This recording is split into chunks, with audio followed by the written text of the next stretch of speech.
guys, welcome back to my YouTube channel. Today I will tell you what is human resource management and what are its functions. First I will tell you कि human resource management का दो statement मैं mention करूँगी. Human resource management जो है वो एक management function है जो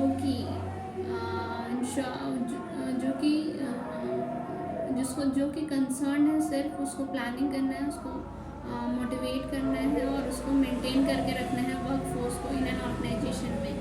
एंड दूसरा है कि वो इंश्योर करता है कि सारे जो एम्प्लॉयज़ हैं वो मीन्स कि सेटिस्फाइड रहें. और दूसरा ये कि वो अपना मैक्सिमम कंट्रीब्यूशन दे टू द अचीवमेंट ऑफ सारे एम्प्लॉयज़ जो है मैक्सिमम कंट्रीब्यूशन दे अपना to the achievement of organisational goal. So in English we can say human resource management is a management function which concern for hiring, motivating and maintaining the workforce in an organization. And the second point is human resource management ensure the satisfaction of the employees in an organization. At the same time, it ensure the maximum contribution by the employees to the achievement of organizational goal. Now we will see what is the function of human resource management. So there are three functions. The first one is managerial function, second one is operative function, and third one is advisory function. In managerial function, these three functions are divided into their subparts. So in the managerial function there are four subparts: planning, organizing, directing and controlling. तो planning में क्या होता है आपका कि planning में ना जो और मीन्स की प्लानिंग में क्या होता है कि मीन्स कि इसमें पता लगाती है ह्यूमन रिसोर्स मैनेजमेंट कि कितने नंबर और कितने टाइप के एम्प्लॉयज़ चाहिए. मीन्स के नंबर मीन्स हो गया कि आपको 100 चाहिए, 200 चाहिए. और टाइप मीन्स कि आपको अकाउंटिंग मैनेजर चाहिए, सेल्स मैनेजर चाहिए, SUS मैनेजर चाहिए. तो वो नंबर और टाइप ऑफ एम्प्लॉयज़ जो है वो डिसाइड किया जा सकता है. तो in English we can say human resource management planning is a function of the human resource management which it includes number and it includes finding of number and type of the employees required for the organization.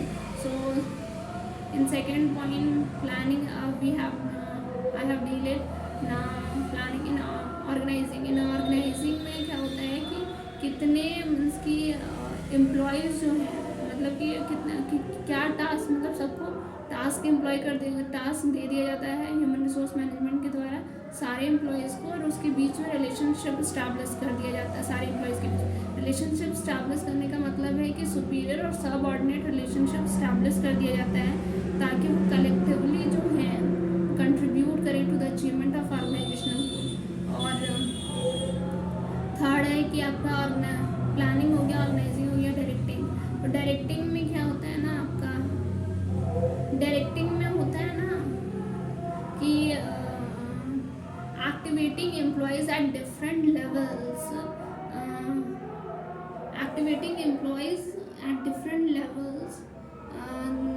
मतलब कि human resource management जो है सारे जितने भी level होते हैं management को उसके मतलब कि उसको एक्टिवेट करती है और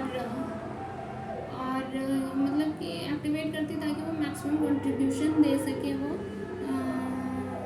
अचीवमेंट ऑफ ऑर्गेनाइजेशनल गोल में. और फोर्थ वन इज़ कंट्रोलिंग. तो कंट्रोलिंग में क्या होता है आपका कि कंट्रोलिंग में होता है ना कि जो एक्चुअल परफॉर्मेंस मतलब जो प्री स्टैब्लिश स्टैंडर्ड परफॉर्मेंस होता है उसको एक्चुअल परफॉर्मेंस से मतलब एक्चुअल परफॉर्मेंस जो होता है एम्प्लॉयज़ का उसको प्री स्टैब्लिश स्टैंडर्ड परफॉर्मेंस से कंपेयर किया जाता है.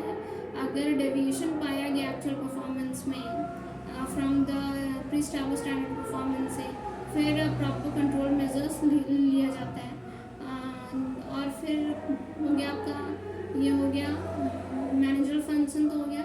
अब हम ऑपरेटिव फंक्शन की तरफ पढ़ेंगे. तो ऑपरेटिव फंक्शन में क्या होता है आपका कि इसमें ना पहले तो जॉब एनालिसिस किया जाता है, फिर जॉब डिज़ाइन, फिर जॉब एनालिसिस में प्रोसेस है.